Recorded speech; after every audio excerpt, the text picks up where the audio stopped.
On the gray, damp morning of October 23rd, 2024, the basement of the National General Archive in Mexico City held a sepulchral silence, broken only by the hum of digital scanners and the occasional sigh of the archivists.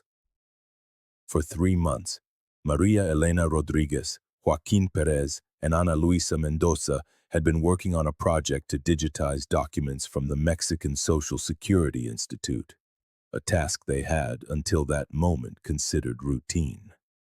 Among towers of cardboard boxes marked with dates stretching back to the 1980s, one in particular caught Maria Elena's eye. Unlike the others, this one was bound with multiple security seals, some broken by time, others still intact. Red stamps of classified, confidential, and restricted access overlapped like warnings from the past. The side label, typewritten on an old Olivetti, read simply, HGZ 20, 1988. Do not open without Level 1 authorization. Curiosity overcame protocol. Inside the box, they found a black leather folder, the IMSS crest embossed in faded gold, and within it, a document that would change the history of 10 families and expose one of the most atrocious crimes in the history of the Mexican healthcare system. Report: Operation Hematic, Special Investigation, HGZ 20, Tijuana, March 1988. The first few pages established the typical bureaucratic tone of an internal report: dates, reference numbers, official stamps.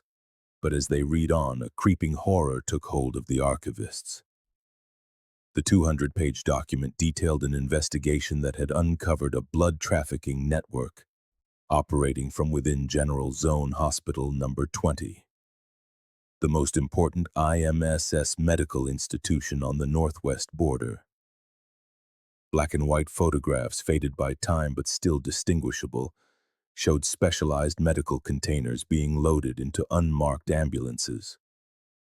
Another series of images documented these vehicles crossing the border at Otay Mesa, using lanes reserved for medical emergencies. Invoices and bank statements revealed million-dollar transfers from a Delaware-registered company, Hematos Services Inc., with operations in San Diego, to bank accounts in Chula Vista, held in the names of hospital officials. But it was Annex C of the report that made Maria Elena feel dizzy, forcing her to sit down. It was a typewritten list of 10 names under the heading: Reassigned Personnel, Special Contingency Protocol. The names were there, cold and impersonal. Rosa Maria Delgado Sanchez, Head Nurse; Carmen Gutierrez Lopez, Hematology Specialist; Patricia Mendoza Ruiz, Donations Coordinator; Joaquin Herrera, Night Supervisor; Roberto and Miguel Alvarez, Lab Technicians; Daniel Morales, Blood Bank Auxiliary; Maria Elena Vasquez, Processing; Guadalupe Ramirez, Storage; and Beatriz Ochoa, Quality Control. Next to each name, a pencil annotation in the margin, written in a different, more recent hand, perhaps added years later by someone with access to the document. Protocol executed. Final disposition confirmed. No recoverable trace. The last page of the annex contained a single blood-chilling line: Rosarito Facility, Industrial Incineration, March 17, 1988. 0347. A purse. The archivists read on, each page revealing new layers of horror. Testimonies from patients who had emerged from minor surgeries with severe, unexplained anemia. Records of maquiladora workers collapsing days after their routine medical exams. Statistics showing that HGZ 20 processed 3 times more blood than similar hospitals, yet its patients received transfusions at half the national average. This report, buried for 36 years in the bowels of the Mexican health system's bureaucracy, not only documented the fate of 10 healthcare workers who tried to stop a crime against the most vulnerable, It exposed how the most important public hospital on the border had become a harvesting farm, a place where Mexican blood, drawn from unconscious patients and deceived donors, flowed north to feed the insatiable demand of the American medical market, then in the midst of the AIDS crisis. A market that saw purer, less exposed Latin blood as a commodity, for which the rich and paranoid on the other side were willing to pay a fortune. If you have ever donated blood or know someone who works in public hospitals, this story will alarm you. Subscribe and activate the notification bell, because what this report reveals about cross-border medical trafficking is still relevant today. Hit the like button to help expose these crimes in the health system. To understand the magnitude of what happened in March of 1988, one must first understand what Tijuana was at that time. The city was undergoing a brutal and accelerated transformation, a social laboratory experimenting with Mexico's future. The population had exploded from 400,000 in 1980 to nearly 1 million by 1988, a growth that no infrastructure could sustain. The maquiladoras, the assembly plants, were the new gold rush of the border. Sony, Samsung, Panasonic, all had established factories employing tens of thousands of workers, mainly young women from the country's interior. These women arrived from Oaxaca, Chiapas, Michoacán, with the promise of stable jobs and IMSS benefits. They crowded into rooms in neighborhoods like Camino Verde, La Morita, and El Florido, where houses of cardboard and tin grew faster than basic services. The contrast was obscene, just minutes from these marginalized colonies. Avenida Revolucion glittered with neon lights, attracting thousands of American tourists every night. Spring breakers from San Diego and Los Angeles crossed the border to get drunk on cheap beer and return before sunrise. The medical and dental offices in the Zona Rio offered services at prices that Americans considered laughably low. And in the midst of all this, the Mexican public health system was trying to keep up. The IMSS General Zone Hospital Number 20 was a city within a city. Built in 1978 with the brutalist design typical of the era, its exposed concrete walls and minimal windows gave it the appearance of a medical fortress. With 500 beds across 6 floors, 12 operating rooms, an emergency ward with capacity for 100 patients, and the largest blood bank in the Northwest, HGZ-20 was the pride of the border health system. But by 1988, the hospital was on the verge of collapse. Designed to serve 200,000 beneficiaries, it was serving more than 500,000. Waiting rooms overflowed from 5 in the morning. Hallways became makeshift wards. The staff worked double and triple shifts just to keep basic services running. It was the perfect stage for corruption to flourish without supervision. The blood bank occupied the entire basement of the West Wing, a labyrinth of fluorescent-lit corridors that never went dark. Room-sized refrigeration chambers kept thousands of units of blood at a controlled temperature. Industrial centrifuges separated plasma from red blood cells 24 hours a day. It was an operation that required military precision and highly trained personnel, and that personnel included the 10 who would disappear. Each with their own story, their own dreams, their own reasons for being there. Rosa Maria was not just the head nurse of the blood bank, she was the institution itself. At 34, she had spent half her life at IMSS. She had started as a nursing assistant at 18, fresh out of technical school.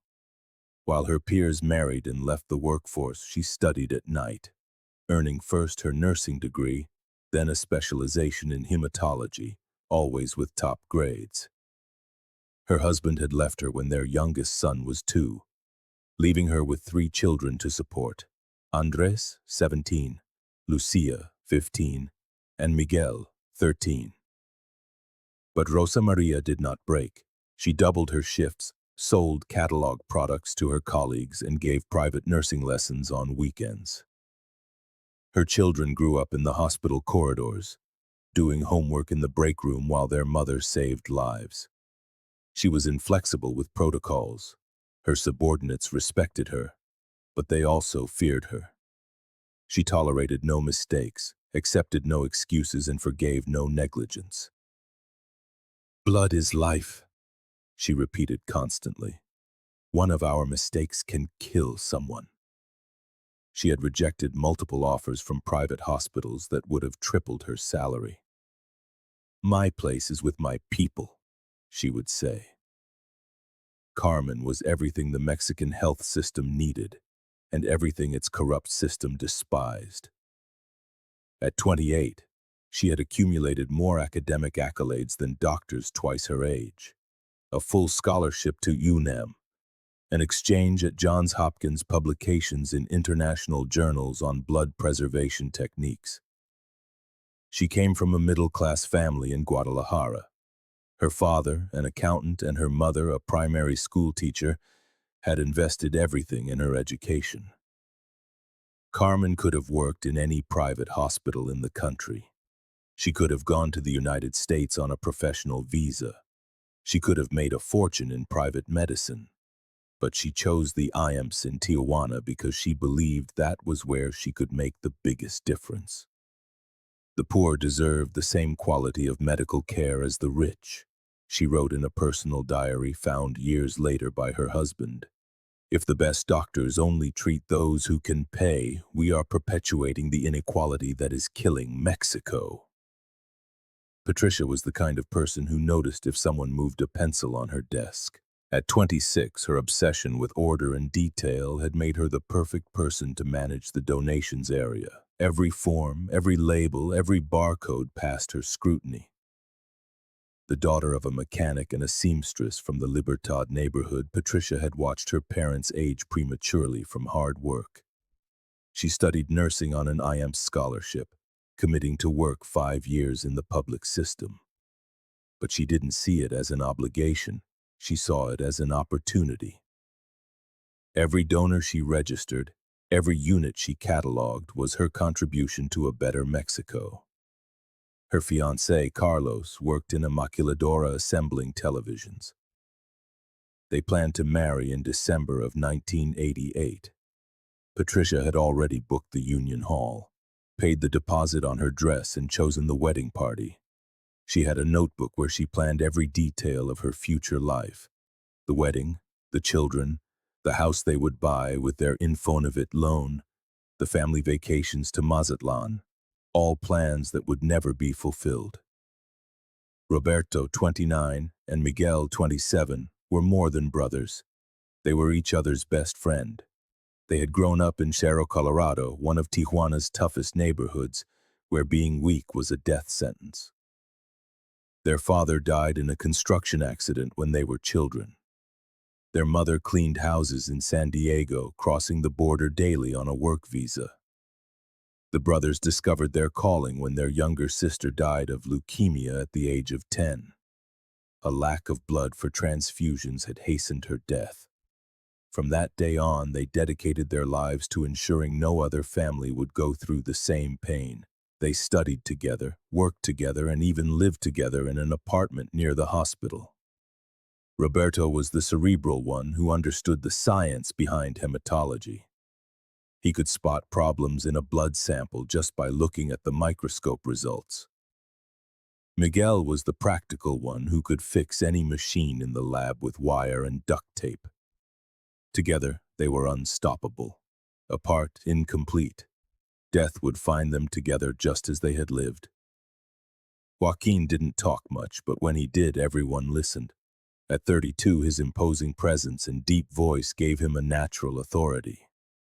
He had been a sailor before studying nursing, serving in the Gulf of Mexico for 5 years.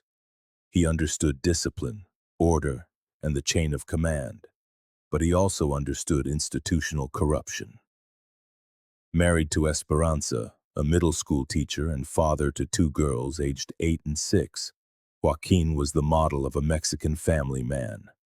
He worked the night shift so he could take his daughters to school in the morning and pick them up in the afternoon.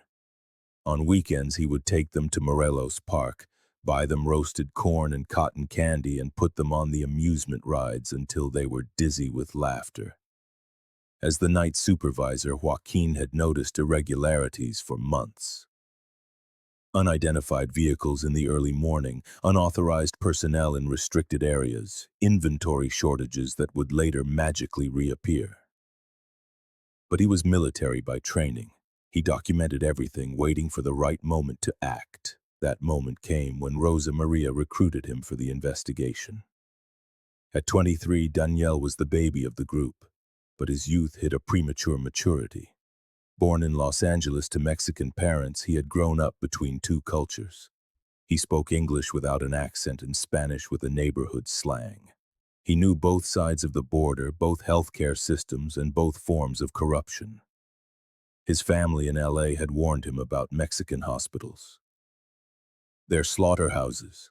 His uncle, who worked at Cedars-Sinai, would tell him, "People go in alive and come out in bags." But Daniel wanted to prove them wrong, to show that Mexico could have a dignified health system. His youthful idealism would be his undoing. Daniel was the one who connected the dots between the blood trafficking and the American market. He knew the black market prices, the codes they used, the distribution routes. His family in California had told him stories of clinics in Beverly Hills where the wealthy paid $10,000 for transfusions of virgin Mexican blood, supposedly free of drugs and first-world diseases. Maria Elena Vasquez, 29, was the widow of a municipal police officer killed in a shootout with narcos.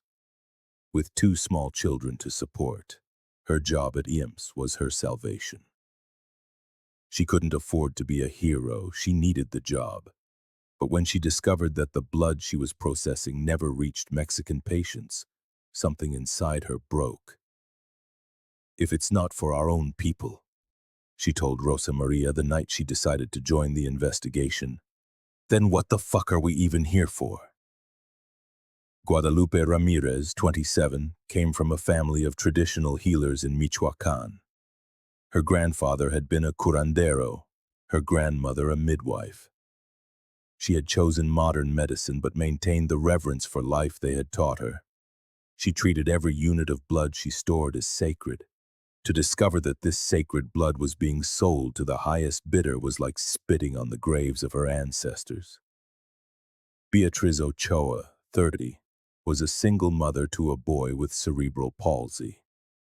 She needed the IMSS medical insurance for her son's treatments. Of everyone involved in the investigation, she had the most to lose.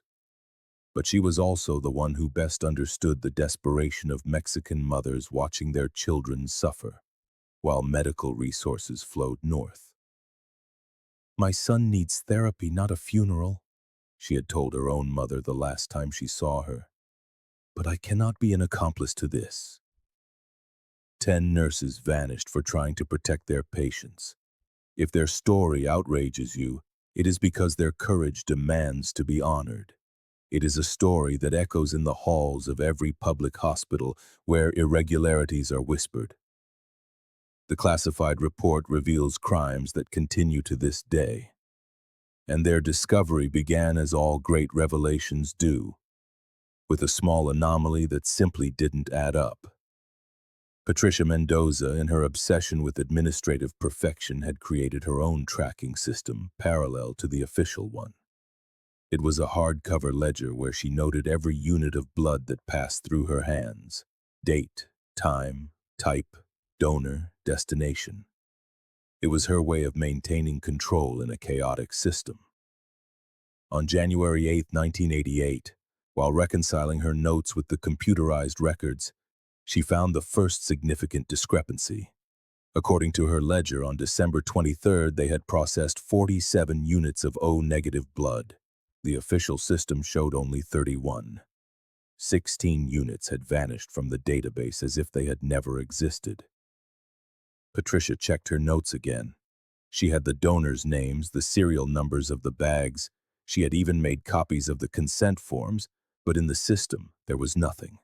She thought it was a data entry error, but when she checked the preceding weeks, the pattern repeated.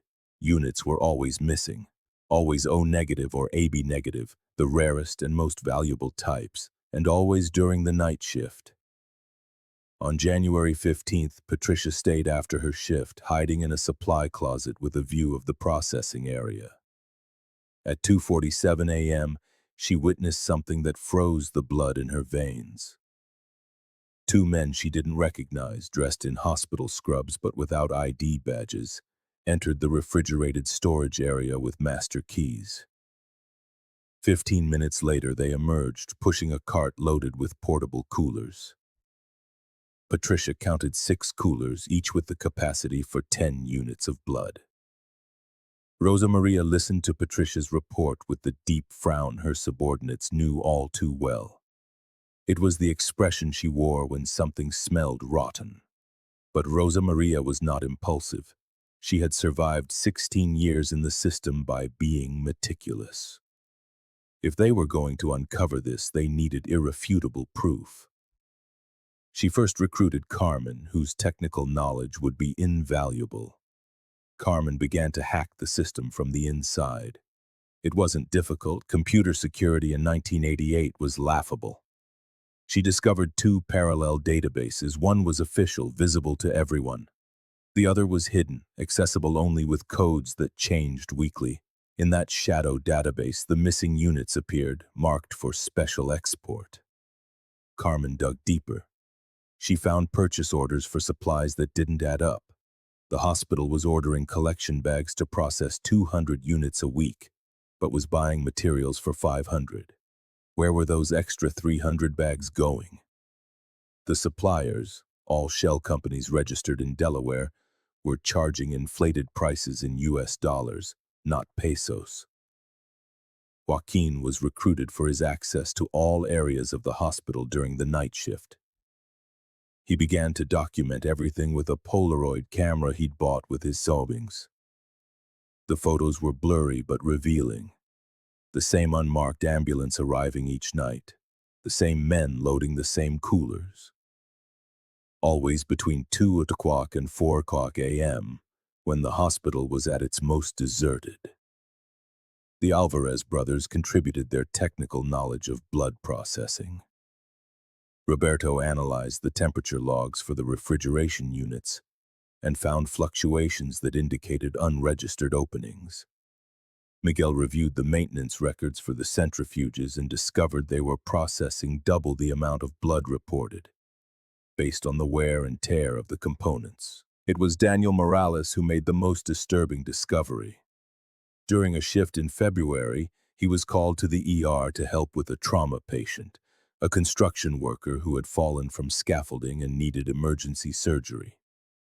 Daniel helped prep him for the operating room. The man went unconscious, talking, worried about his family. According to the official file, the surgery was a success with minimal blood loss. But Daniel saw the real file by accident. During the surgery, they had extracted 2 additional liters of his blood for the reserve bank.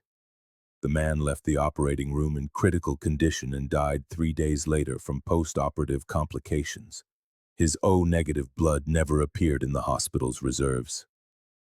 By the end of February, the 10 nurses had compiled evidence that painted a terrifying picture.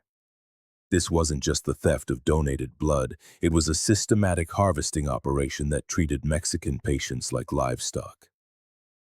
Maria Elena Vasquez had documented the process at the maquiladoras. Every week, trucks arrived with workers for mandatory medical exams.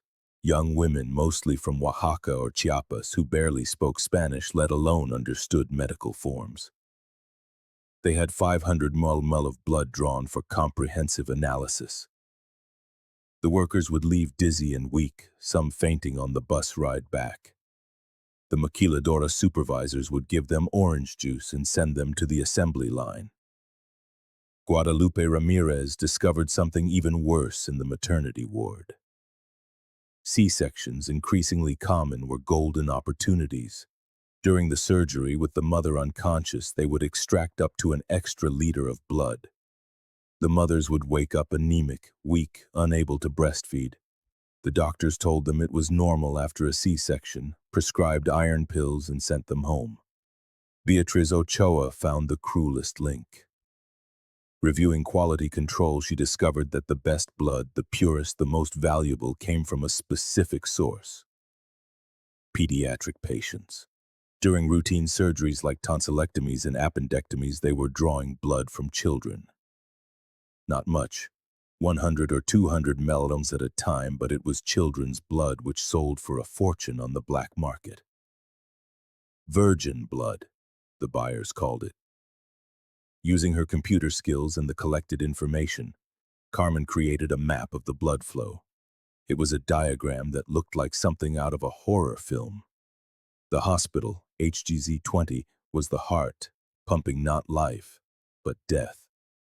The arteries were the trafficking routes: Tijuana to San Diego, Los Angeles, Phoenix. The veins were the returning money, millions of dollars flowing back to accounts in Chula Vista, San Isidro, Calexico. They identified the main players. Dr. Edmundo Salcedo, the administrative subdirector, was the visible head, but darker shadows loomed behind him. A certain Mr. White from Jamato Services, Inc., who never showed his face at meetings. An attaché from the Mexican consulate in San Diego who facilitated the border crossings. FDA inspectors who certified the blood without testing it. The numbers were staggering. They estimated that since 1985, the network had trafficked over 50,000 units of blood. At black market prices, they were talking about $25 million. It was more money than many drug cartels were moving, and it was all built on the blood of the poorest, most vulnerable Mexicans. On March 7th, the 10 of them met in secret at Rosa Maria's house. It was a Sunday. Her children were with her sister in Rosarito. On the kitchen table, they spread out all the evidence: photos, documents, testimonies recorded on cassette tapes, maps, diagrams. It was enough to destroy careers, shut down the hospital, perhaps even provoke an international incident. The discussion was heated. Daniel wanted to go straight to the American press. He knew the San Diego Union Tribune would be interested. Joaquin preferred the chain of command, taking everything to the IMSS General Directorate in Mexico City. Carmen suggested contacting international health organizations. Patricia wanted to go to the PGR, the Attorney General's office. Rosa Maria made the decision that would condemn them all. First, we give the system a chance to correct itself. If Dr. Salcedo is involved, we confront him. If he's clean, he'll help us. We are IMSS employees, we follow protocol. It was Patricia who voiced what they were all thinking but didn't dare say. And what if the protocol is designed to protect the criminals? On March 10th, at 10:00 a.m., Rosa Maria walked into Dr. Salcedo's office. She carried a folder with copies of all the evidence. The originals were in a safe deposit box at Banco Azteca. Carmen had the key. If anything happened to Rosa Maria, Carmen was to send everything to the press. Dr. Salcedo received her with his politician's smile. He was a man of 55, graying, distinguished, with the air of authority that comes from decades of power. Rosa Maria placed the folder on his imported mahogany desk. "Doctor, we need to talk about what's happening in the blood bank." For 45 minutes, Rosa Maria presented the evidence. Dr. Salcedo listened without interrupting, his face shifting from pink to white, then to gray. When she finished, the silence in the office was as thick as coagulated blood.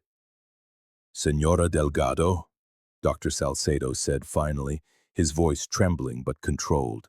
This is very serious indeed. I need time to process this information, to contact the appropriate authorities. This is beyond my level, you understand. I need to speak with Mexico City, perhaps with the PGR, possibly with international authorities.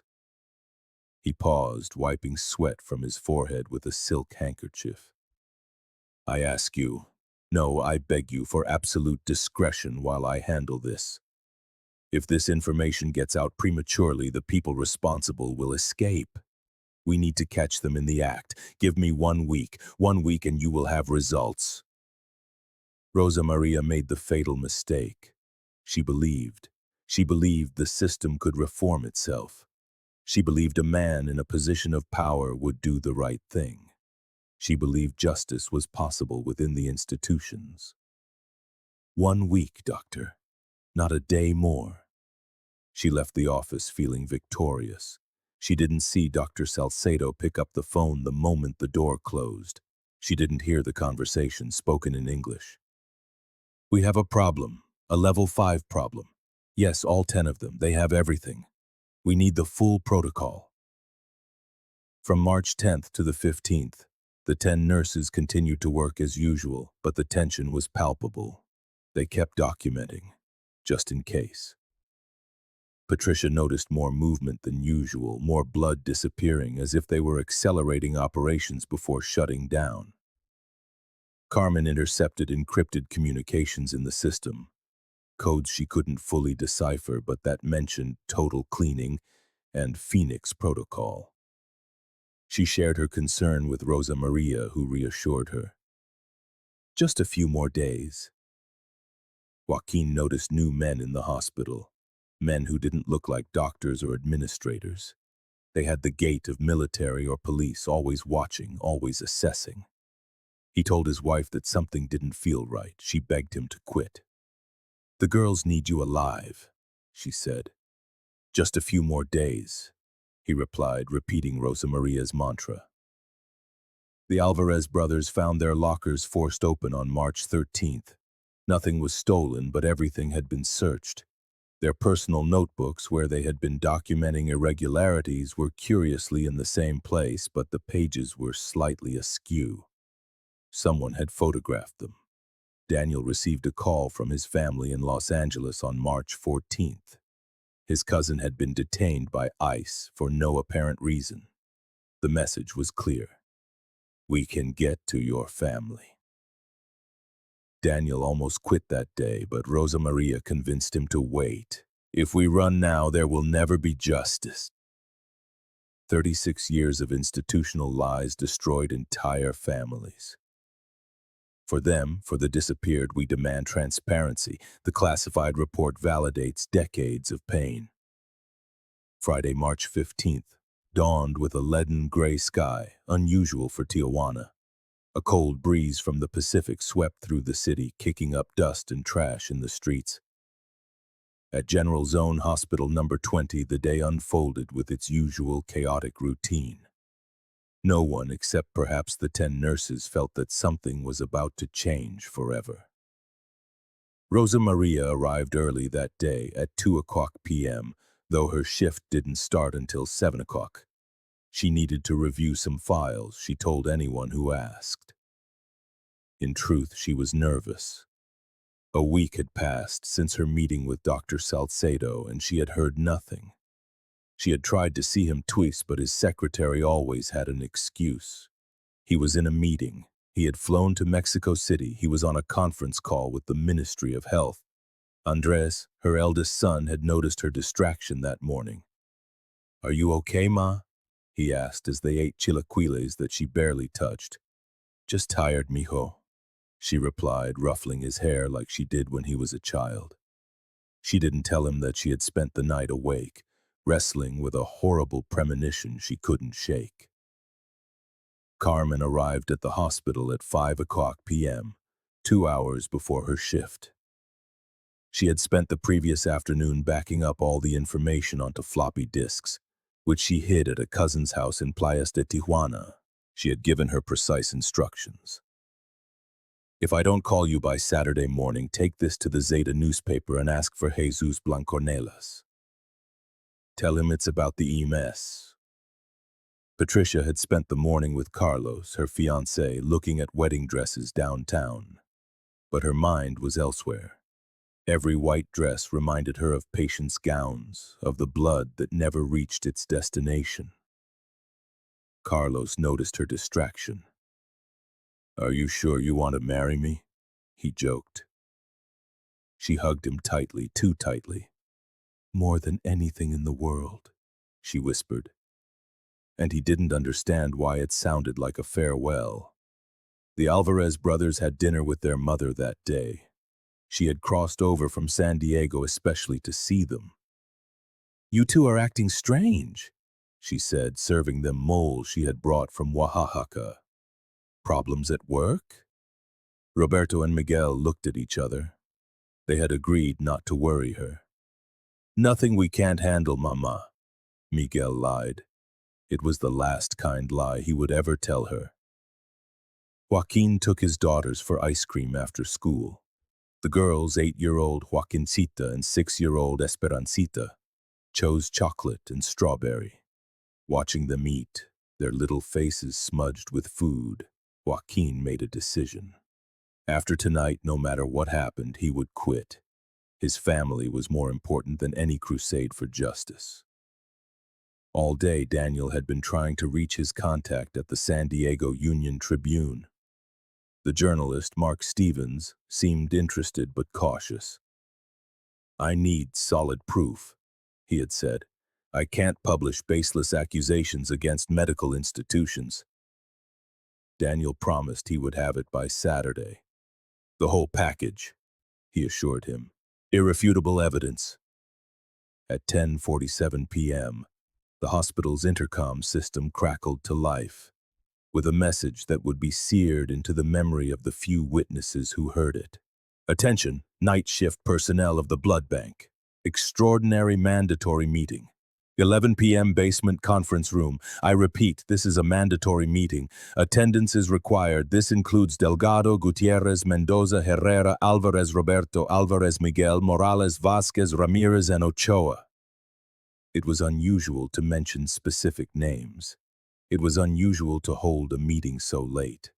It was unusual to use the basement conference room, a little used space currently under renovation. But the IMSS was a kingdom of the unusual, all of it normalized by bureaucracy. Maria Elena Vasquez was in the restroom when she heard the message. A shiver traced a cold line down her spine. Something was wrong. She considered pretending she hadn't heard. But then Rosa Maria came by the restroom. "Did you hear the announcement?" There was no escape. Guadalupe Ramirez was updating the inventory when the call came. She glanced at the wall clock. 10:50 p.m. She saved her work. She locked the cabinet where she kept her parallel records. She didn't know she would never open it again. Beatriz Ochoa had just finished a call with her son. The little boy couldn't sleep. He missed his mommy. "Go to sleep, my love. I'll be home early tomorrow and we'll go to the park," she promised. It was another promise she was not destined to keep. Rosa Maria was the first to arrive at the conference room at 10:55 p.m. The lights were dim, only the emergency lamps illuminated the space. The small, high windows had been covered with black plastic, supposedly for the renovation. The air smelled of chlorine and something else, something metallic she couldn't place.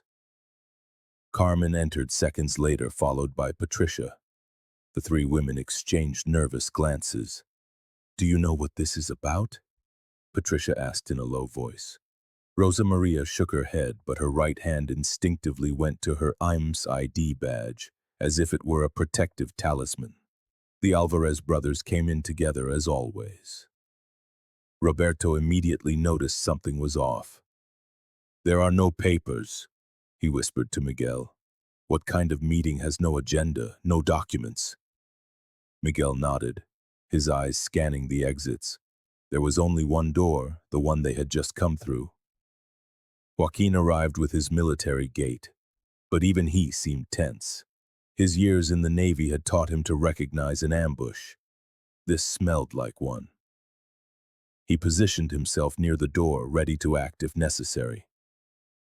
Daniel was the second to last to arrive, at 10:59 p.m. He had a cassette recorder in his coat pocket, already on recording. If they were going to discuss the case, he wanted evidence. The last to enter were Maria Elena, Guadalupe, and Beatriz. arriving together just as the clock struck 11. All 10 were there. The door clicked shut, a metallic sound that echoed like a gunshot in the silence. There was no meeting, no explanation, no chance to resist. From the shadows at the back of the room, 6 men emerged. They wore no medical coats but dark suits with black latex gloves and surgical masks hiding their faces. They moved with military precision, each one knowing their target. Rosa Maria barely had time to scream, "Run!" before a taser struck her in the neck. 50,000 volts surged through her body, sending her into immediate convulsions. She collapsed like a marionette whose strings had been cut. Carmen tried to make it to the door but was intercepted. An arm wrapped around her neck, a perfectly executed chokehold. She fought, she scratched, she kicked, but the man was twice her size. In 30 seconds, she lost consciousness. Patricia screamed, a high-pitched shriek that should have alerted the entire hospital. But the room had been soundproofed for the occasion. Asbestos blankets on the walls, sealant around the door. Her scream died in the stale basement air. The Alvarez brothers tried to fight back. Roberto landed a punch on one attacker's jaw. Miguel tackled another. For a moment it seemed they might have a chance. But it was 2 against 6, and all 6 were armed. 2 more jolts of electricity and the brothers fell together in an embrace just as they had lived. Joaquin, with his military training, managed to take down 2 attackers before they subdued him. It took 3 men and multiple shocks to finally bring him down. Even unconscious, his body remained tensed, resisting. Daniel, the youngest, attempted the impossible. He tried to negotiate. "We have copies of everything," he yelled, backing into a corner. "If you kill us, it'll be in every newspaper tomorrow." The answer was a taser to the chest. His recorder fell to the floor, its spools still turning, capturing the sounds of the takedown. The remaining women were subdued almost simultaneously. Maria Elena tried to use a chair as a weapon. Guadalupe fumbled for her radio to call for help. Beatriz fell to her knees, praying. All were silenced with clinical efficiency. In less than 3 minutes, all 10 nurses lay unconscious on the floor. The attackers worked quickly. Wrists and ankles secured with industrial plastic ties, medical gags forced into their mouths, injections of midazolam to ensure deep sedation. They were loaded onto gurneys covered with sheets, as if they were patients being transferred. Anyone seeing them would have thought it was a normal medical procedure. Through the deserted hospital corridors, the gurneys rolled toward the emergency exit. The ambulance was waiting, its engine humming. It was not the same one used to steal blood.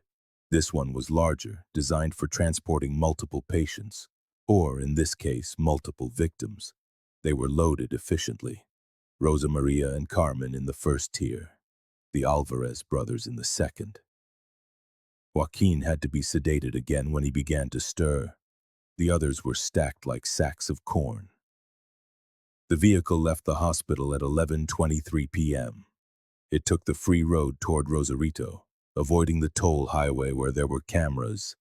The driver knew the route well. He had driven it before with a different kind of cargo. 28 kilometers from Tijuana, the vehicle turned onto a dirt road. A rusty sign warned, "Private property, industrial processing plant, no trespassing." The plant had once been a fish processor, then an electronics assembly factory. Now it served a darker purpose. The industrial crematorium had been installed in 1986, supposedly to dispose of hazardous medical waste.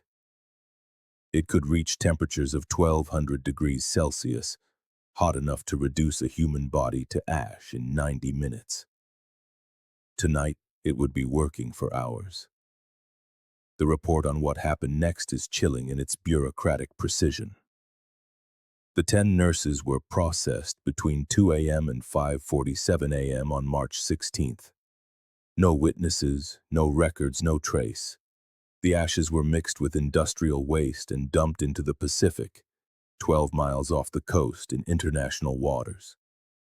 Daniel's tape recorder, found days later by a cleaning crew and turned in to Lost and Found, captured everything up to the moment he was loaded onto the gurney. No one claimed it. No one listened to it. It was destroyed 6 months later, according to the protocol for unclaimed items. On Saturday morning, March 16th, the families began to worry.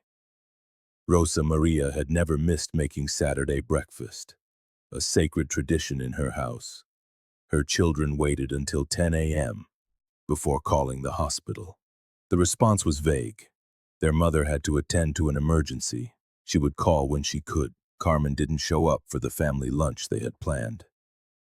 Her husband called the hospital at noon. He was told she had been required for a special procedure and could not be disturbed. Patricia's parents waited until 2 p.m. before going to the hospital in person. In Human Resources, a nervous employee told them Patricia had been temporarily transferred, but she couldn't give any more details. By Sunday the 17th, panic had taken hold of the families. They ran into each other by chance at the hospital, all looking for answers. It was then they realized the scale of it. It wasn't one isolated disappearance. It was 10. On Monday, March 18th, the IMSS Human Resources Department had a story prepared. The 10 nurses had been selected for a special advanced training mission at different hospitals within the system. It was an honor, they said, a unique opportunity for professional development. The destinations were deliberately remote and scattered. Rosa Maria to Tuxtla Gutierrez, Chiapas. Carmen to Oaxaca. Patricia to Veracruz. Joaquin to Hermosillo. The Alvarez brothers to Mérida and Villahermosa, respectively. Daniel to Guadalajara. Maria Elena to Morelia. Guadalupe to Puebla. Beatriz to Toluca. Communication will be limited for the first few weeks due to the intensity of the program, the head of HR explained to the assembled families. But don't worry, they are in the very best hands. On Tuesday, March 19th, the families received telegrams, all with the same format, all with the same impersonal tone. Arrived safely, settling in, intensive program, will write soon, don't worry, love you. The telegrams came from the correct cities, bearing the proper postmarks, but details were wrong. Rosa Maria had written, love you, instead of her usual, I love you with all my heart. Carmen didn't mention her husband by name. Patricia didn't ask about her wedding preparations. Andres, Rosa Maria's son, was the first to be certain. His mother had a particular way of writing the letter A, with a small hook at the end. The A's in the telegram were perfectly round. My mother didn't write this, he told his siblings. But what could they do with a mere suspicion? While the families received false telegrams, a cleanup operation worthy of an intelligence agency was executed at the hospital. The entire blood bank staff was rotated out within 72 hours. The new employees arrived from other states with no connection to the disappeared, no knowledge of the history. They were told their predecessors had been promoted, transferred, that they were lucky to get these positions. The physical records from January to March of 1988 suffered an accident. An electrical fire in the records room had selectively destroyed only those months. The firefighters arrived quickly. The damage was minimal, but those specific documents were a total loss. The computer system was updated over the weekend of March 17th and 18th. Technicians worked for 48 hours straight installing a new system that, coincidentally, was not compatible with the previous backups. All prior information was migrated, but in the process, certain files became irretrievably corrupted. The personal belongings of the 10 vanished. Their lockers were emptied, repainted, reassigned. Their lab coats were incinerated for hygiene protocol. Their ID badges were reported lost and destroyed. It was as if they had never existed. Dr. Edmundo Salcedo submitted his resignation on April 2, 1988, citing personal reasons and opportunities in the private sector. There was a small farewell ceremony, a gold watch, kind words about his service. 2 weeks later, he opened a private clinic in Chula Vista, California, the Salcedo Medical Center specializing in blood treatments for patients with rare conditions. The initial capital, according to incorporation documents, came from private investors who remained anonymous. Years later, an investigative journalist would discover that Dr. Salcedo had purchased a $2 million mansion in La Jolla, paid for in cash. He owned a 60-foot yacht moored in the San Diego harbor. His children attended the most expensive universities in the United States, all on the salary of a small-town clinic doctor. A vampiric network operated for decades in our public hospitals. Share to demand a full audit of the health system. How many patients were bled dry without their knowledge? Comment justice for the IMSS 10. The 1990s began with the families still united in their search. They met on the first Sunday of every month at St. Francis Church in the Colonia Libertad. At first, there were more than 30 people, spouses, children, parents, siblings of the disappeared. Over time, the number dwindled. Andres, Rosa Maria's eldest son, had become the group's unofficial leader. At 22, he had dropped out of university to dedicate himself completely to finding his mother. He traveled to Tuxtla Gutierrez on his own dime. He visited every hospital, every clinic. He showed his mother's photograph to hundreds of people. No one had seen her. My mother had a half-moon-shaped scar on her left wrist, he would tell everyone.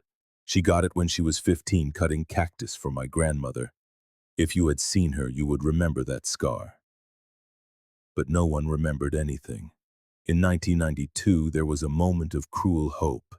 A nurse at the General Hospital in Mexicali swore she had seen Rosa Maria. She worked here for 2 weeks back in '89, she insisted. I remember her because she was very strict. Andres traveled immediately to Mexicali. But when he investigated further, it turned out to be another Rosa Delgado. No Maria, no children, no scar on her wrist. Carmen's husband hired a private investigator in 1993. He spent his life savings. He sold his car. He borrowed from relatives. The detective, a former federal agent named Raul Mendez, seemed competent. For 6 months he investigated. He followed leads. He interviewed former IMSS employees. One night in November, Mendez called, terrified. "Forget about your wife," he said, his voice trembling. "Forget she ever existed. For your own good, for the good of any children you might have in the future, forget her." When Carmen's husband insisted, Mendez hung up. The next day, his office was empty. He had vanished as completely as the 10 from the IMSS. On March 15, 1995, the 7th anniversary of the disappearance, the families held a silent vigil outside the walls of HGZ 20. They were a small group, just 20 people, clutching faded photographs and a banner that read, "Where are the 10?" Their protest lasted a mere 15 minutes. The municipal police arrived, armed with an order to disperse them for obstructing a public thoroughfare and disturbing the peace at a medical facility. When Andres tried to resist, he was arrested. He spent 3 days in the municipal jail. The message was delivered with chilling clarity: make no waves. Patricia's parents had aged a decade in those 7 years. Her father, Roberto, developed diabetes. Her mother, Carmen, suffered from severe depression. They kept Patricia's room exactly as she had left it. Her nurse's uniform hung from the wardrobe. Her perfume sat on the dresser. Her medical textbooks lay on the desk. "Sometimes I go in and smell her perfume," Carmen confessed to a neighbor. "And for a moment, just one moment, I think she's about to walk through the door laughing, telling me it was all just a terrible joke." The year 2000 ushered in a new political era for Mexico. For the first time in 70 years, the PRI lost the presidency. The families saw a glimmer of hope. The new government promised transparency, justice, historical truth. In 2001, they presented their case to the National Human Rights Commission. The CNDH assigned the case to investigator Luis Fernando Castillo, a young, idealistic lawyer who genuinely wanted to help. For 6 months, Castillo worked tirelessly. He interviewed 50 former IMSS employees, reviewed thousands of documents, and even traveled to San Diego to investigate Hemato Services, Inc. Castillo uncovered a series of disturbing facts. Hemato Services had been dissolved in 1991, right after the Gulf War.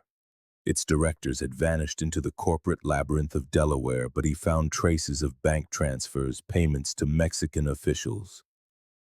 Even a blurry photograph of Dr. Salcedo on a yacht in San Diego Bay, flanked by unidentified men.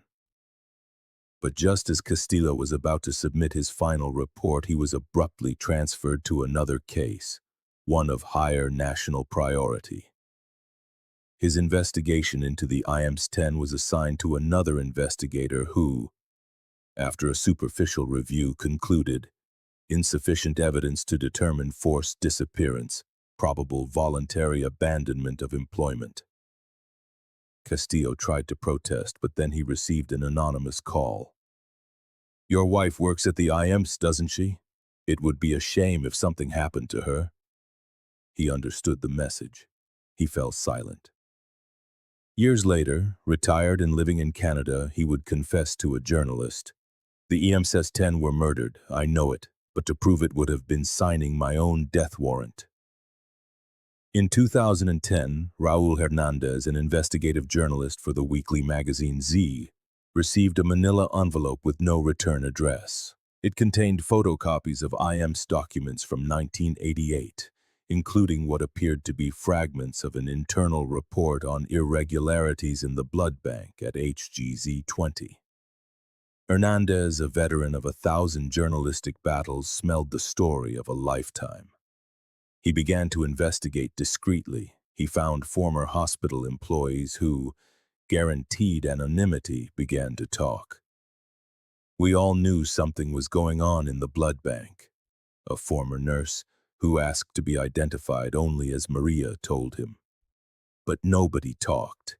The ones who did, they disappeared or got transferred. It was like the law of the cartels, silver or lead, but the IMSS version.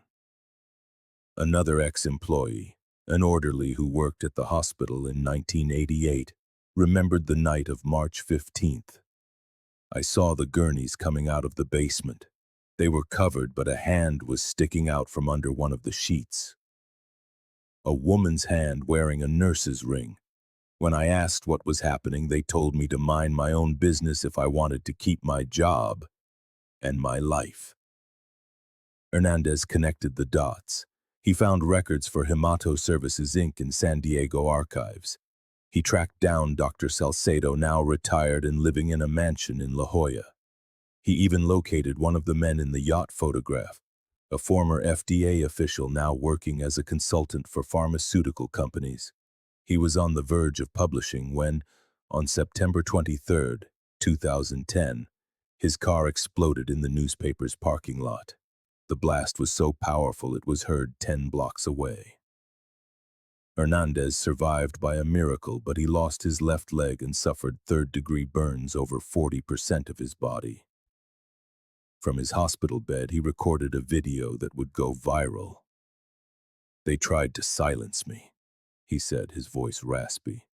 "But you can't kill the truth. The IMSS-10 were murdered for uncovering a blood trafficking ring. I don't have the proof anymore. They blew it up along with my car. But I know the truth, and now so do you." The authorities declared it a cartel attack. Case closed. Hernandez never practiced journalism again. He now lives in an undisclosed city under protection, with a pension that some call a bribe, others compensation, but everyone knows is the price of silence. By 2015, the family support group had dwindled dramatically. Of the more than 30 original members, only 5 remained active. Time, that relentless enemy, had taken its toll. Patricia's parents had died within 2 years of each other. Roberto, of a heart attack in 2009. Carmen, of a broken heart, quite literally, in 2011. Neighbors said that in her final days, Carmen would speak to Patricia as if she were right there in the room, preparing her dinner, ironing her uniform. Carlos, Patricia's fiancé, waited 5 years before moving on with his life. He married another woman, had children, but he never forgot.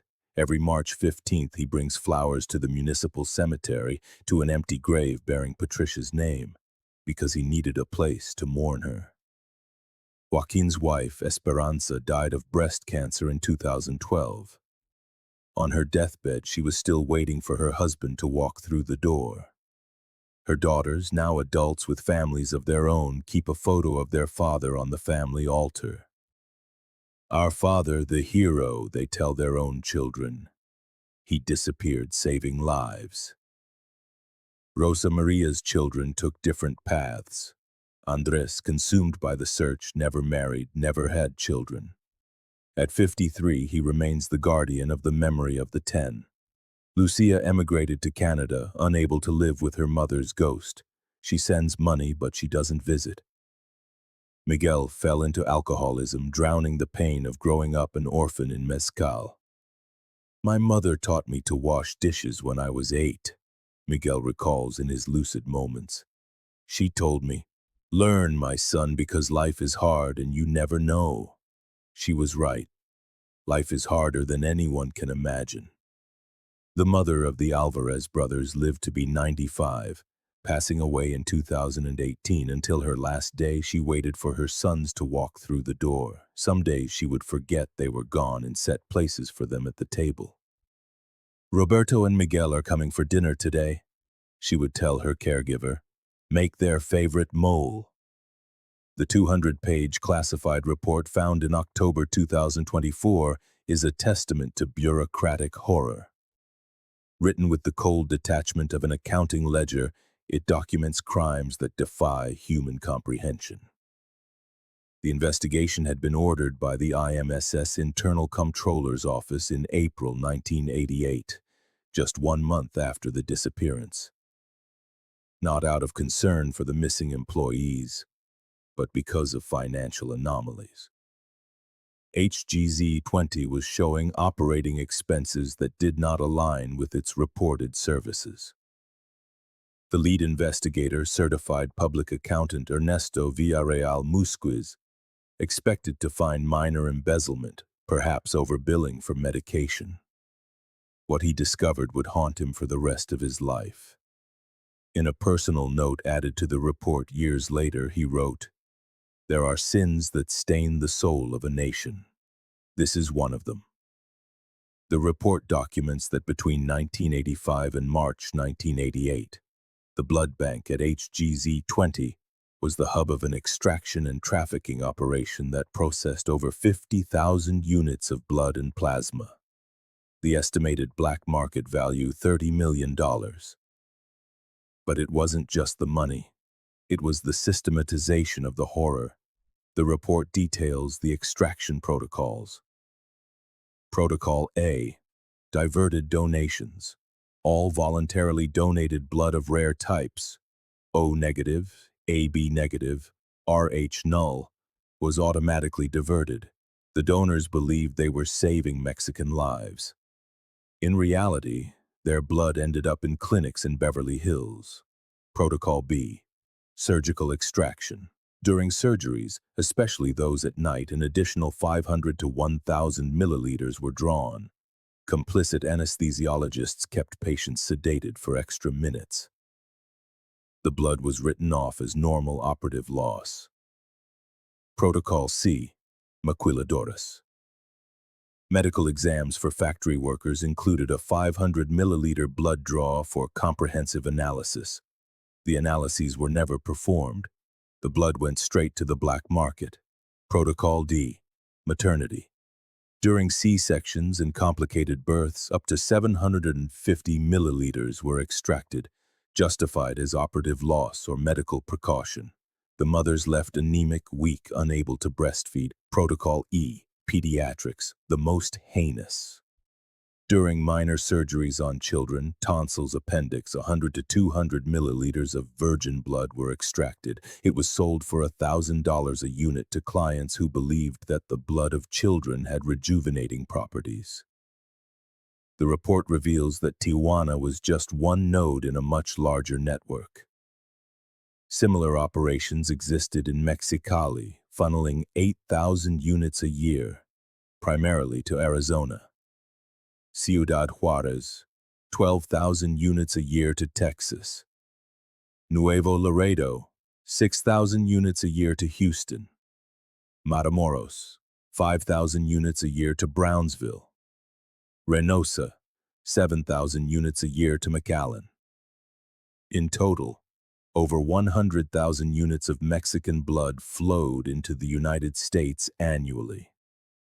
The end clients, according to the report, included private hospitals in Beverly Hills, Scottsdale, and Houston, rejuvenation clinics in Miami and Las Vegas, genetic research centers interested in indigenous blood, paranoid millionaires with personal blood banks, and politicians and celebrities who paid up to $10,000 per transfusion. One particularly disturbing annex lists VIP clients by initials. MJ, singer, 20 units monthly. RR, actor, 15 units monthly. GB, politician, personal bank of 100 units. Page 187 of the report, the most chilling of all, details Protocol Phoenix, executed on the night of March 15th. Problematic personnel identified. Threat level 5 to operation, authorization received from executive level, San Diego, and government facilitator, Mexico City. Protocol Phoenix activated, execution 15th March 1988, 2300 hours, location basement conference room HGZ 20, method non-lethal subjugation, transfer secondary facility, final disposal Rosarito facility KM 28, free highway, process complete, industrial incineration, time Sutu 500 hours, 16th March 1988. Ashes dispersed in Pacific Ocean, coordinates 32D28 and 117D7 due. Confirmation, no recoverable evidence. Families under level 1 to 2 surveillance. Cover story implemented. Documentation falsified, complete. The report also documents the collateral victims. 437 deaths from severe post-operative anemia attributed to complications. 892 maquiladora workers hospitalized for chronic anemia. 234 mothers with postpartum complications due to excessive blood loss. 67 children with neurological damage from anemia during surgery. And countless patients who never received the transfusions they desperately needed. An anonymous testimony in the report reads, "Every unit of blood we sold was a Mexican life we put at risk. But to the bosses, dollars were worth more than lives." The most damning section of the report details government complicity. The names are redacted with black marker, but their titles remain visible. Director of Sanitary Jurisdiction of Baja California. Deputy Delegate of the IMSS in Tijuana. Chief of Customs at Otay Mesa. Commercial Attaché of the Mexican Consulate in San Diego. 2 federal deputies, 1 senator, all receiving monthly payments ranging from $10,000 to $50,000. An internal IMSS memorandum, dated May 1988, reads, "Investigation suspended by executive order. Classify all documents. No further action to be taken. Consider the matter closed." The report was buried. The investigators were transferred or forced into early retirement. Ernesto Villarreal Musquiz died in a car accident in 1989. The other members of the investigative team took their silence to the grave. When the report was discovered and handed to authorities in October 2024, the reaction was predictable. Press conferences, promises of investigation, performative outrage. The IMSS issued a 3-page statement filled with empty words. We deeply regret acts that do not represent our values, committed to transparency, exhaustive investigation. Words the families had heard 1,000 times over 36 years. The Attorney General's office opened an investigation file, but the main culprits were either dead or protected by the statute of limitations. Dr. Salcedo had died of a heart attack in 2010, in his bed at his La Jolla mansion, surrounded by luxuries bought with blood. The executives of Hemato Services Inc. had vanished into the corporate fog. The company was dissolved in 2003, its assets transferred to a dozen shell companies in tax havens. Tracing the money after so many years was impossible. In October 2024, 5 direct relatives of the disappeared were still alive, still searching. Andrés Delgado, 53, son of Rosa Maria. He never married. He never had children. His entire life has been dedicated to seeking justice. He lives in a small apartment in Tijuana, its walls covered with newspaper clippings, documents, photographs. It is a museum of pain. Esperancita Herrera, 42, Joaquin's youngest daughter, a teacher like her mother and a mother of 3. She named her eldest son Joaquin, so the name will not die, she says. Every year on March 15th, she takes her children to the place where their grandfather worked and tells them his story. Carlos Mendoza, 78 years old, the father of Patricia. A widower, diabetic, half-blind, but his memory is untouched. He still keeps the wedding dress Patricia never got to wear. I'll donate it to the church, he says every year. But he never does. Maria Alvarez, widow of Alvarez. 73 years old, Roberto's wife. Her brother-in-law, Miguel, was like another son to her. She lost 2 men that night. She lives with her daughter in San Diego now, legal, after decades of waiting. Every time she donates blood, she weeps, thinking of her husband's blood that never saved anyone. Miguel Delgado, 48, Rosa Maria's youngest son, sober for 3 years after hitting rock bottom. Now he works with alcoholics, telling them his story. The pain never leaves, he tells them, but you learn to live alongside it. On March 15, 2025, the IMSS inaugurated a memorial at the HGGC 30 hospital. A bronze plaque bearing 10 names, a generic phrase about service and sacrifice, a minute of silence. Andrés spoke at the ceremony, his voice hoarse from decades of shouting into the void. This plaque does not bring back our dead. It does not give us bodies to bury. It does not return the years we lost searching. My mother was 34 when she disappeared. I am 53. I have lived more of my life without her than with her. And every single day of those years I have asked myself, was her sacrifice worth it? Did anything change? Or are they still stealing blood, just more carefully now? These 10 names represent thousands of anonymous victims. Every unit of blood stolen was a Mexican life on the line.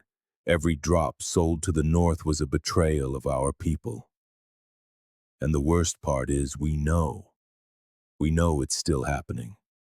Perhaps not in the same way. Perhaps it's more sophisticated, but the institutional vampirism continues. My mother died believing in the system. She died thinking the IMS could be saved from within. She was wrong. The system isn't saved. It's torn down and rebuilt, but for that you need memory. That is why we are here, not to forgive, not to forget, but to remember, so that every worker who passes this plaque remembers. The price of silence is paid in blood. The Operation Hematic report, buried for 36 years, confirmed what the families always knew. Their loved ones were heroes. Not movie heroes with happy endings, but real heroes who paid the ultimate price for doing what was right. Rosa Maria Delgado Sanchez didn't live to see her children graduate, marry, or give her grandchildren. But her son, Andres, became the voice for the disappeared. Her daughter, Lucia, from Canada, now funds organizations that monitor the Mexican healthcare system. Her son, Miguel, finally sober, dedicates his life to helping others who are lost. Carmen Gutierrez Lopez never had the children she planned for, but her legacy lives on in every nurse who questions, who documents, who refuses to stay silent. Inside the IMSS, when someone notices irregularities, they whisper, "Don't be like the 10." Not as a warning, but as a reminder of the price of courage. Patricia Mendoza Ruiz never wore her wedding dress, but Carlos named his daughter Patricia. So she knows there are brave women in her bloodline, he tells her. The Alvarez brothers died as they had lived, together. Their nephews, now adults, donate blood religiously. For my uncles, they say, so their blood can keep saving lives. Joaquin Herrera didn't see his daughters grow up, but they grew up knowing their father died protecting others. They are both doctors now, working in public hospitals, watching, caring, honoring his memory. Daniel Morales, the youngest, the one who could have saved himself if he had just kept quiet. His family in Los Angeles created a foundation that audits border hospitals. They call it Daniel's Watch. The women, Maria Elena, Guadalupe, Beatriz, each left behind orphaned children who grew up knowing their mothers chose the common good over their own well-being. It is a heavy legacy, but a powerful one. The report reveals a terrifying truth: the network was never dismantled. It just evolved. After eliminating the 10 nurses, the operation became more sophisticated. By 1995, according to documents attached to the report, the network had expanded its operations to Guatemala, El Salvador, and Honduras. Central American blood, even cheaper, flowed north. The same methods, the same protocols, the same routes. In 2001, after September 11th, the border hardened. The network adapted. They began processing plasma in Mexico, sending only the derivatives. Less volume, more value, lower risk. By 2010, they had diversified. Not just blood, but organs. The same infrastructure, the same contacts, the same contempt for human life. A Mexican kidney costing $5,000 to harvest, sold for $150,000 in Houston. Today, in 2024, the network is likely still operating. More sophisticated, more careful, more corporate. Using apps for coordination, cryptocurrency for payments, biotech companies as fronts. But the essence remains the same. Latin blood, flowing north, feeding a market that sees brown bodies as a mine of biological resources. Tijuana is still Tijuana. Bigger, more modern, but with the same contradictions. The HGZ-20 hospital was remodeled, expanded, modernized. It processes more blood than ever. The controls are stricter, they say. The protocols more transparent, they assure us. But the old-timers, the ones who remember, they know the truth. On the night shift between 2 and 4 in the morning, sometimes you can hear footsteps in the basement corridors. 10 pairs of rubber-soled shoes, the unmistakable sound of nursing footwear. The new employees say it's the air conditioning, the old pipes, the building settling. The old-timers know better. It's the 10, still making their rounds, still watching, still protecting the blood of their people. In the blood bank, there's a new generation of nurses, young idealists who believe they can make a difference. When they find irregularities, when they notice discrepancies, the supervisors tell them, "Don't be a hero, remember the 10. Some understand the warning and fall silent. Others understand the call to action. They document discreetly, save evidence, and wait for the right moment. They know the price can be high, but they also know that someone has to keep watch. The Operation Hematic report exposes a fundamental truth about the U.S.-Mexico border. Everything is a commodity, everything has a price, especially the lives of the most vulnerable. Mexican blood is still valuable on the American market. Not openly, not like in 1988, but the trade continues. Plasma from desperate migrants at border centers, umbilical cord blood from Mexican babies sold for stem cell research, indigenous DNA samples commercialized for genetic studies. This is colonialism for the 21st century. They don't steal gold and silver. They steal red blood cells and platelets. They don't enslave bodies, they extract their vital fluids. The conquest continues now with syringes instead of swords. The classified report took 36 years to see the light of day, 36 years of lies, of broken families, of silenced pain. But it came out. The truth, like blood, always finds a way to flow. The surviving families finally have confirmation. Their loved ones didn't abandon them, didn't flee, didn't betray them. They were murdered for doing their jobs, for honoring their oath, for protecting the most vulnerable. There will be no justice in the legal sense, no trials, no convictions, no prison sentences. Those responsible are either dead or protected. The system that allowed the crime still stands, superficially reformed but structurally intact. But there is another kind of justice. The justice of memory. Every time someone tells this story, the 10 live on. Every time a healthcare worker refuses to take part in corruption, the 10 are victorious. Every time a family demands transparency for a disappeared person, the 10 fight alongside them. The Operation Hematic report, classified for 36 years, confirmed that 10 nurses from the IMSS in Tijuana were not transferred, nor did they desert. They were murdered for uncovering a vampiric network that drained Mexican blood to sell to the highest American bidder. A system where the public hospital became a silent slaughterhouse, where the border facilitated the trafficking of a vital fluid, where the Hippocratic oath was stained with the blood of those who tried to uphold it.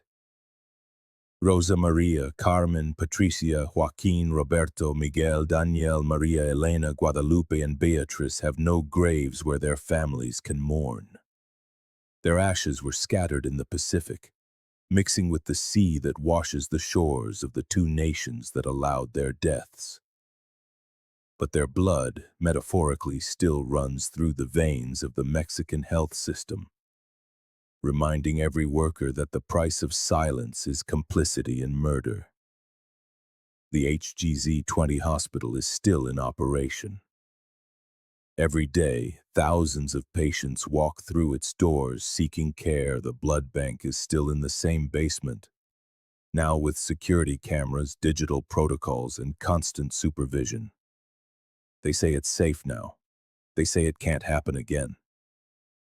But in Tijuana, in Mexicali, in Juarez, in all the border cities where Mexican poverty meets American wealth, blood is still a commodity, more subtle now, more legal on the surface. But the vampirism continues. The 10 from the IMSS died believing they could change the system from within. They were wrong about that, but they were not wrong about the most fundamental thing. Someone has to watch, someone has to document, someone has to say, no more. Their story, buried for 36 years, now emerges as both a warning and a call to action. A warning of what unsupervised power can do. A call to watch, to question, to refuse to be silent. Because blood has memory, and memory, like blood, is life. This story must resonate in every hospital in Mexico. If you believe our healthcare system needs total transparency, subscribe now. Turn on all notifications, comment to honor honest healthcare workers, share this story. This is your channel for medical justice, because donating blood should save lives, not finance criminals. We'll see you on Friday. And remember, your blood is your life, not a commodity.